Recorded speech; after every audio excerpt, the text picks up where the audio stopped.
ನಾನು ಖಾತೆ ಹಂಚಿಕೆ ಮುಖ್ಯಮಂತ್ರಿಗಳ ವಿವೇಚನೆ, it the discretionary power of the chief minister.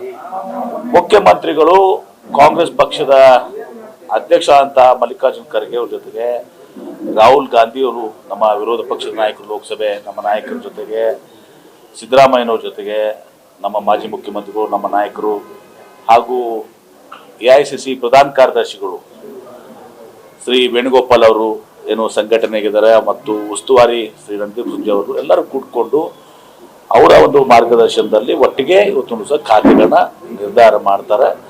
ಇದು ಮುಖ್ಯಮಂತ್ರಿಗಳ ವಿವೇಚನೆಗೆ ಬಿಟ್ಟಿದ್ದು.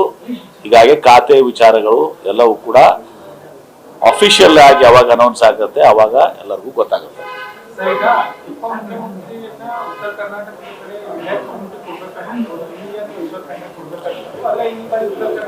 ನೋಡಿ, ಅನೇಕ ಸಂದರ್ಭದಲ್ಲಿ ಕೆಲವೊಂದು ಮಾನದಂಡಗಳು ಇಟ್ಕೊಂಡು ಮಾಡ್ತಾರೆ. ಅವರು ಇವತ್ತು ಪರಮೇಶ್ವರ್ ಅವ್ರಿಗೆ ಮಾಡಿದ್ದಾರೆ, ಬಹಳ ಸಂತೋಷ. ಯಾಕಂದ್ರೆ ಅವರು he was most deserving person. ಬಹಳ 6-8 ವರ್ಷ ಅವರು KPCC ಅಧ್ಯಕ್ಷರಾಗಿ ಅವರು ಕೂಡ ಮುಖ್ಯಮಂತ್ರಿಗಳಾಗುವಂಥದ್ದು 60 ಪಡ್ಕೊಂಡಂಥವ್ರು. ಹೀಗಾಗಿ ಅವ್ರಿಗಾಗಿದೆ, ಬಹಳ ಸಂತೋಷ ಇದೆ. ಪರಮೇಶ್ವರ್ ಅವ್ರಿಗಾಗಿದ್ದು ನನಗಾದಷ್ಟೇ ಸಂತೋಷ ನನಗೆ ಬಿಡಿ. ನೋಡಿ, ಅದೆಲ್ಲವೂ ಕೂಡ ನಾವು 4 ಗೋಡೆ ಮಧ್ಯೆ ಮಾತನಾಡ್ತೀವಿ. ನಮ್ಮ ಲಿಂಗಾಯತರಿಗೂ ಕೂಡ ಸೂಕ್ತವಾದಂಥ ಪ್ರಾತಿನಿಧ್ಯ ಎಲ್ಲವನ್ನು ಕನ್ಸಿಡರ್ ಮಾಡಬೇಕು ಅಂತೇಳಿ. ಆದರೆ ಅದು ಕೆಲವೊಂದು ಮಾನದಂಡಗಳು ಅವ್ರ ಹೈಕಮಾಂಡ್ನಲ್ಲಿ. ಹೈಕಮಾಂಡ್ ಏನೇ ನಿರ್ಧಾರ ತೆಗೆದುಕೊಳ್ಳಿ ಅದನ್ನ ನಾವು ಸಂತೋಷದಿಂದ ತಲೆಬಾಗಿ ಒಪ್ಕೊಳ್ತೀವಿ.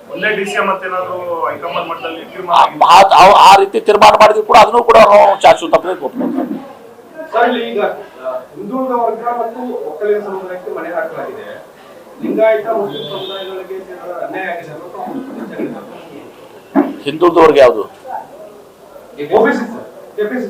KPCC ಕೊಟ್ಟಿದ್ದಾರೆ, ದಲಿತರಿಗೆ ಇದು ಕೊಟ್ಟಿದ್ದಾರೆ, ಒಕ್ಕಲಿಗರಿಗೂ ಇದ್ದಾರೆ. ಲಿಂಗಾಯತರಿಗೂ ಪ್ರಶ್ನೆ ಬರ್ತದೆ. ಲಿಂಗಾಯತರಿಗೂ ಅಲ್ಪಸಂಖ್ಯಾತರಿಗೂ ಮುಂದೆ ದಿನಮಾನಗಳಲ್ಲಿ ಅವಕಾಶ ಸಿಗ್ತದೆ. ನೋಡೋಣ, ಅದನ್ನೆಲ್ಲರೂ ಕೂಡ ಇನ್ನೂ 5 MLCs ಇದಾವೆ, 4 5 ಇದಾವೆ.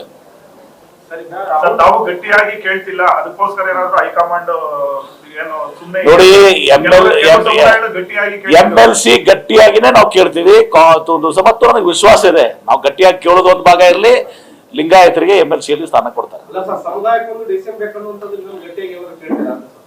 ನೋಡಿ, DCM ಮಾಡುವಂತದ್ದು ಅವ್ರಿಗೆ ಬಿಟ್ಟು ನಾನು ಹೋಗಿ DCM ಮಾಡಿ ಅಂತೇಳಿ ನಾನು ಕೇಳಿಲ್ಲ. ಏನು ಅವರು ಇವತ್ತು ಸಹ 3-4 DCM ಕ್ರಿಯೇಟ್ ಮಾಡಬೇಕು ಅಂತ ಅಭಿಪ್ರಾಯ ಒಂದಿತ್ತು. ಇನ್ನೊಂದು DCM ಬೇಡ ಅಂತ ಅನ್ನೋದು ಅಭಿಪ್ರಾಯ ಇತ್ತು. ಕಡೆಗೆ ಒಂದಾದ್ರೂ ಮಾಡೋಣ, ಅಟ್ಲೀಸ್ಟ್ ಪರಮೇಶ್ವರ್ ಅವ್ರಿಗೆ ಈಸ್ ಅ ಸಫರರ್ ಮತ್ತು ಅವರ ಕೊಡುಗೆ ಸಾಕಷ್ಟಿದೆ ಅಂತ ಹೇಳಿ ತುಂಬ ಮಾಡಿದ್ದಾರೆ. ಕಾದ್ ನೋಡೋಣ ಮುಂದೆ ಏನಾಗ್ತದೆ ಅಂತ. ಈಗ 2ನೇದಲ್ಲಿ ಮಹಿಳೆಯರು ಬರ್ತಾರೆ. ಈಗ ನೆಕ್ಸ್ಟ್ ಎಕ್ಸ್ಪಾನ್ಷನ್ ಮಹಿಳೆಯರು ಬರ್ತಾರೆ. ರಾಹುಲ್ ಗಾಂಧಿ ಅವರು ಹೇಳಿದ್ದಾರೆ, 1 ವರ್ಷದೊಳಗಡೆ ಪ್ರಧಾನಿ ನರೇಂದ್ರ ಮೋದಿ ರಾಜೀನಾಮೆ ಕೊಡ್ತಾರೆ, ಭಾರತದಲ್ಲಿ ಆರ್ಥಿಕ ಸಂಕಷ್ಟ ಎದುರಾಗಿದೆ ಅಂತ. ನೋಡಿ, ನೀವೇ ನೋಡ್ತಾ ಇದಾರಲ್ಲ, ರಾಹುಲ್ ಗಾಂಧಿ ಅವ್ರು ಹೇಳಿದ್ರೆ ಏನು ಸುಳ್ಳಿದೆಯಾ? Petrol rate, diesel rate, gas cylinder rate, gold rate, dollar rate, ಏನ್ ನರೇಂದ್ರ ಮೋದಿ ಅವರು ಮೊದಲು ಮಾತನಾಡಿದಾರಲ್ಲ ಅವೆಲ್ಲವೂ ಸೋಷಿಯಲ್ ಮೀಡಿಯಾದಲ್ಲಿದೆ. 65 ರೂಪಾಯಿ ಪೆಟ್ರೋಲ್ ಹೋಗಿ 100 ರೂಪಾಯಿ ಆಗಿದೆ, 100 ದಾಟಿದೆ. 58 ರೂಪಾಯಿ ಡೀಸೆಲ್ ಇದ್ದಿದ್ದು ಇವತ್ತು 95 ಆಗಿದೆ. ಗ್ಯಾಸ್ ಸಿಲಿಂಡರ್ ಇವತ್ತು ಸಹ 415 ಇದ್ದಿದ್ದು ಇವತ್ತು ಸಹ 1100 ಆಗಿದೆ. ಬಂಗಾರ ತಗೊಳ್ಬೇಡಿ ಅಂತ ಹೇಳಿ ಹೇಳುವಂತ ಪರಿಸ್ಥಿತಿ ಬಂದಿದೆ. ಡಾಲರ್ ಬಗ್ಗೆ ಮಾತಾಡ್ತಿದ್ರು, ಅವಾಗ 58 ರೂಪಾಯಿ ಡಾಲರ್ ಇತ್ತು, 58 ರೂಪಾಯಿ ಆಗಿದೆ ಡಾಲರು ಅಂತೇಳಿ. ಅದು ಏನ್ ತೋರಿಸ್ತದೆ ಅಂದ್ರೆ ಅದನ್ನು ಕೂಡ ಹೇಳಿದ್ರು, ದುರ್ಬಲ ಪ್ರಧಾನಮಂತ್ರಿ ತೋರಿಸ್ತದೆ ಈ ಡಾಲರ್ ಇದು ಅಂತೇಳಿ. ಮತ್ತೀಗ 96 ಆದ್ಮೇಲೆ ಇವರನ್ನ ಸಶಕ್ತ ಪ್ರಧಾನಮಂತ್ರಿಗಳಾಗ್ತಾರ. ಇವತ್ತು ಯಾವ ಮಟ್ಟಕ್ಕೆ ನಮ್ಮ ದೇಶ ಹೋಗಿದೆ. ಇವತ್ತೊಂದು ದಿವಸ ಸಂಪೂರ್ಣವಾಗಿ ಇವತ್ತೊಂದು ದಿವಸ ನಮ್ಮ ದೇಶ ಇವತ್ತೊಂದು ದಿವಸ ಸಂಕಷ್ಟದಲ್ಲಿದೆ.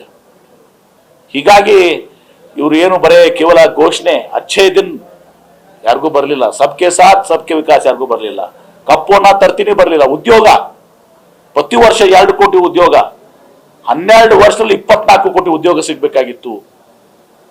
ಉದ್ಯೋಗ ಸಿಕ್ಕಿಲ್ಲ, ಉದ್ಯೋಗ ನಷ್ಟ ಆಗ್ತಾ ಇದೆ ಉಲ್ಟಾ. ಹೀಗಾಗಿ ಸಂಪೂರ್ಣ ಎಲ್ಲಾ ರಂಗದಲ್ಲೂ ನರೇಂದ್ರ ಮೋದಿ ಅವರು ಕೇಂದ್ರ ಬಿಜೆಪಿ ಸರ್ಕಾರ ವಿಫಲ ಆಗಿದೆ. ಕೇವಲ ಅವರು ಮ್ಯಾನಿಪುಲೇಷನ್ ಮಾಡ್ಕೊಂಡ್ಬಂದು ಬೇರೆ ಪಕ್ಷವನ್ನು ಒಡೆದು ಹಾಕಿ ಮಷಿನ್ ಏನದಲ್ಲ ಲಾಂಡ್ರಿ ಮಷಿನ್ ಅಲ್ಲಿ ಹಾಕಿ ತೆಗೆಯೋದ್ರಿಂದ ಎಷ್ಟೋ ಜನ ಇದ್ದಾರೆ ಇವತ್ತು ದಿವಸ. West Bengal chief minister, Assam chief minister ಎಲ್ಲ ಬೇರೆ ಬೇರೆ ಇದ್ದಂಥವ್ರು. ಅಜಿತ್ ಪವಾರ್ ಪಾಪ ಇವತ್ತಿನ ದಿವಸ ಇಲ್ಲ, ಅಶೋಕ್ ಚವ್ಹಾಣ್ ಅವರಿದ್ದಾಗ ಅವ್ರ ಮೇಲೆ ಹಗರಣ ನಾಚಿಕೆ ಬರ್ತದೆ ಅಂತ ಇವರು ಹೇಳಿದ್ರು. ಅವ್ರದ್ದು ಸ್ಕ್ಯಾಂಡಲ್ ಆದಾಗ ಈಗ ನಾಚಿಕೆ ಬಂದವರು ಮುಖ್ಯಮಂತ್ರಿ ಮಾಡ್ತಿರಲ್ಲ. ಕಾಲಚಕ್ರ ಇದು ಆಗ್ತದೆ. Downfall has started of Narendra Modi. ಅವರ ಡೌನ್ಫಾಲ್ ಸ್ಟಾರ್ಟ್ ಆಗಿದೆ. ಇವತ್ತು ಮುಂದೆ ದೇಶದಲ್ಲಿ ಇವತ್ತು ದಿವಸ ಬಹಳ ದೊಡ್ಡ ಬದಲಾವಣೆ. 29 ನಂತರಲ್ಲಿ 29 ಚುನಾವಣೆ ಒಳಗಡೆ ಬಹಳ ದೊಡ್ಡ ಬದಲಾವಣೆ ಆಗುತ್ತೆ. ರಾಹುಲ್ ಗಾಂಧಿ ಅವರು ಹೇಳಿದಂಗೆ ಆ ಸಂದರ್ಭದಲ್ಲಾದ್ರೂ ಕೂಡ ಇವತ್ತು ದಿವಸ ಈ ಸರ್ಕಾರ ಪತನ ಆಗುವಂತ ಎಲ್ಲಾ ರೀತಿಯ ಸಾಧ್ಯತೆಗಳಿದಾವೆ.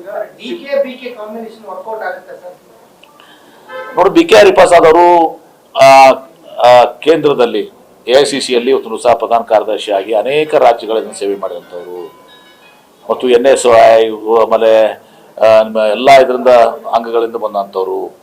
ಅವ್ರಿಗೆ ಸಾಕಷ್ಟು ಅನುಭವ ಇದೆ, ಸಾಮರ್ಥ್ಯ ಇದೆ. KPCC ಆರ್ಗನೈಸೇಷನ್ನಲ್ಲಿ ಇವತ್ತು ದಿವಸ ಅವ್ರಿಗೆ ಹಿಡಿತನ ಕೂಡ ಇದೆ ಮತ್ತು ಗಟ್ಟಿಯಾದ ಧ್ವನಿ ಇದೆ, ಸಿದ್ಧಾಂತ ಇದೆ. ಕೋಮುವಾದಿಗಳ ವಿರುದ್ಧ ಹೋರಾಟ ಮಾಡುವಂಥ ಅವ್ರ ನಿಲುವು ಬಹಳ ಬದ್ಧವಾಗಿದೆ. ಹೀಗಾಗಿ ಅವರು ಸಮರ್ಥವಾಗಿ ಇವತ್ತೊಂದು ದಿವಸ ಈ KPCC ಅಧ್ಯಕ್ಷರಾಗಿ ಇವತ್ತು ದಿವಸ ಆಗ್ತಾರೆ. ಅದು ನಿಶ್ಚಿತವಾಗಿ ಆಗುತ್ತೆ. ಸಿದ್ದರಾಮಯ್ಯ ಅವ್ರ ನೇತೃತ್ವದಲ್ಲಿ ಮಾರ್ಗದರ್ಶನದಲ್ಲಿ DK ಶಿವಕುಮಾರ್ ಅವರು ಮುಖ್ಯಮಂತ್ರಿಯಾಗಿ KPCC ಅಧ್ಯಕ್ಷ ಹರಿಪ್ರಸಾದ್ ಅವರು, ನಾವು ಪರಮೇಶ್ವರ್ ಅವರು, ನಾವು ಎಲ್ಲರೂ ಕೂಡ ಕೆಲಸ ಮಾಡ್ತೀವಿ. ಮುಂದಿನ ಚುನಾವಣೆಯಲ್ಲಿ ನಿಶ್ಚಿತವಾಗಿಯೂ ಕೂಡ ನಾವು 136 ಸೀಟ್ ಏನಿದ್ದೀವಿ 150 ಸೀಟ್ ಪಡೆದುಕೊಳ್ಳಲಿಕ್ಕೆ ನಾವು ಯಶಸ್ವಿ ಆಗ್ತೀವಿ. ಅದ್ರ ಜೊತೆಗೆ 29ರ ಚುನಾವಣೆ ಏನಿದೆ ಅದಕ್ಕಿಂತ ಮುಂಚೆ ಚುನಾವಣೆ ಬರ್ಬೋದು, ರಾಹುಲ್ ಗಾಂಧಿ ಅವರು ಹೇಳಿದಂಗೆ. ಯಾಕಂದ್ರೆ ಆರ್ಥಿಕ ಪರಿಸ್ಥಿತಿ ಇಷ್ಟು ಬಿಗಡಾಯಿಸಿದೆ. ಇವತ್ತು ದಿವಸ ಹಾಹಾಕಾರ ಉಂಟಾಗ್ತದೆ. ಇವತ್ತು ದಿವಸ ಈ ದೇಶದಲ್ಲಿ ಆಗಬಾರ್ದಂತೂ ನಮ್ಮ ಆಶಯ ಇದೆ. ದೇಶ ಸಂಕಷ್ಟಕ್ಕೆ ಸಿಗಬೇಕು. ಯಾಕಂದ್ರೆ ದೇಶ ಮೊದಲು, ಆಮೇಲೆ ಪಕ್ಷ. ಆದ್ರೆ ಆ ರೀತಿಗೆ ಅಧೋಗತಿಗೆ ಇವತ್ತು ರುಸುರು ಒಯ್ದಿದ್ದಾರೆ. 2029ರ ಚುನಾವಣೆ ನಾವು ಕರ್ನಾಟಕದಲ್ಲಿ ನಾವು ಕನಿಷ್ಠ ಪಕ್ಷ 20 ಸೀಟ್ಗಳನ್ನ ನಾವು ಪಡ್ಕೊಳ್ತೇವೆ. ಒಬ್ಬರಿಗೆ ಒಂದೇ ಹುದ್ದೆ ಅನ್ನೋದು ನಿಮ್ಮ ವಿಚಾರ ಬಂದಾಗ ಅನ್ವಯ ಆಗ್ತದೆ. DK ಶಿವಕುಮಾರ್ ವಿಚಾರದಲ್ಲಿ ಅದು ಯಾವುದೂ ಇರಲಿಲ್ಲ. ಅದು ಏನೋ ಒಂದು ಜವಾಬ್ದಾರಿಗಳನ್ನು ಕೊಟ್ಟಿದ್ರು, ಹುದ್ದೆಗಳನ್ನು ಕೊಟ್ಟಿದ್ರು. ಆದ್ರೆ ಈಗ ಮಂತ್ರಿ ಸ್ಥಾನ ಜೊತೆಗೆ KPCC ಸ್ಥಾನ ಕೊಡೋದಕ್ಕೆ ಹಿಂದೇಟ್ ಆಗ್ತಿದ್ದಾರೆ, ಕೊಟ್ಟಿಲ್ಲ. ನೋಡಿ, ಅದು ಕಾರಣ ಏನು ಅನ್ನೋದು ಗೊತ್ತಿಲ್ಲ. ಅದು ನೀವು ಮಾತಾಡುವಂಥದ್ದು, ಅಲ್ಲಿ ಏನಾಗಿದೆ, ಏನು ಚರ್ಚೆ ಆಗಿದೆ ನಮ್ಗೆ ಗೊತ್ತಿಲ್ಲ. ಅದು ಹೀಗಾಗಿ ಆ ವಿಚಾರಗಳೇ ಅವು ಕೂಡ ಇವತ್ತು ದಿವಸ ನಮಗೆ ಗೊತ್ತಿಲ್ಲಾರ್ದು. ಹಾಗೆಂತೇನಿಲ್ಲ. ಈಗ DK ಶಿವಕುಮಾರ್ ಅವರು ಇದ್ದಾರಲ್ಲ, ಉಪಮುಖ್ಯಮಂತ್ರಿ ಆಗಿದ್ರು, KPCC ಅಧ್ಯಕ್ಷ ಆಗಿದ್ರು. ವಿಶೇಷ ಸಂದರ್ಭಗಳು ಇರ್ತವೆ. ಸೋತವ್ರಿಗೆ ನಾವು ಇದು ಮಾಡಲ್ಲ. ಜಗದೀಶ್ ಶೆಟ್ಟರ್ ಅವ್ರಿಗೆ ಮತ್ತೆ MLA ಸೋತ್ಮೇಲೆ MLC ಮಾಡಿರ್ಲಿಲ್ವಾ? ಅಷ್ಟಾದ್ರೂ ಪಕ್ಷ ಬಿಟ್ಟು ಜಿಗಿದ್ರು. ಆ ಮಾತು ಬೇರೆ. MP ಆದ್ರೂ ಹೋಗಿ ಮತ್ತಲ್ಲಿ ಈಗ CWC ಮೆಂಬರ್ನ ಸಿದ್ದರಾಮಯ್ಯ ಅವ್ರನ್ನ ಮಾಡಿದ್ದಾರೆ. ರಾಜ್ಯ ರಾಜಕಾರಣದಿಂದ ಸಿದ್ದರಾಮಯ್ಯ ರಾಷ್ಟ್ರ ರಾಜಕಾರಣ ಕಳಿಸ್ತಾರೆ. ಯಾಕಂದ್ರೆ ಇಲ್ಲಿಂದ ದೂರ ಮಾಡಕ್ಕೆ ಏನಾದ್ರು ಹಾಗಂತಲ್ಲ. ಅವ್ರಿಗೊಂದು ಗೌರವನೇ ತಗೊಂಡು ಇದೊಂದು ರಾಜ್ಯಸಭೆ ಕೊಟ್ಟು CWC ಕೊಟ್ರೆ ಅವರು ಸಿದ್ದರಾಮಯ್ಯನವರು ಮೇಲೆ ಕೇಂದ್ರ ಸರ್ಕಾರ ಜೊತೆಗೆ, ಕೇಂದ್ರದಲ್ಲಿ AICC ಜೊತೆಗೆ ಒಂದು ಒಡನಾಟ ಇರ್ತದೆ ಮತ್ತು ಅದೊಂದು ರಾಜ್ಯಸಭಾ ಉನ್ನತ ಇದು ಕೊಡುವಂಥದ್ದು. ಈಗ ಇದು ನಮ್ಮಲ್ಲಿರುವಂಥ ಪದ್ಧತಿ. ಅದು ಸಿದ್ದರಾಮಯ್ಯನವ್ರಿಗೆ ರಾಷ್ಟ್ರ ರಾಜಕಾರಣದಲ್ಲಿ ಅವ್ರಿಗೆ ಆಸಕ್ತಿ ಇಲ್ಲ. ಹೀಗಾಗಿ ಅವರು ರಾಜ್ಯದಲ್ಲೇ ಇರಬೇಕು ಅಂತ ಹೇಳಿ, ಇನ್ನು 2 ವರ್ಷ ಅವಧಿ ಇದೆ, ಇಲ್ಲೇ ಇರ್ತೀನಿ ನಾನು ಅಂತ ಹೇಳಿದ್ರು. CWC ಮೆಂಬರ್ ಆಗಿ ಒಪ್ಕೊಂಡಿದ್ದಾರೆ. ಗ್ಯಾರಂಟಿ ನ್ಯೂಸ್, ಸುದ್ದಿ ಖಚಿತ, ನ್ಯಾಯ ನಿಶ್ಚಿತ.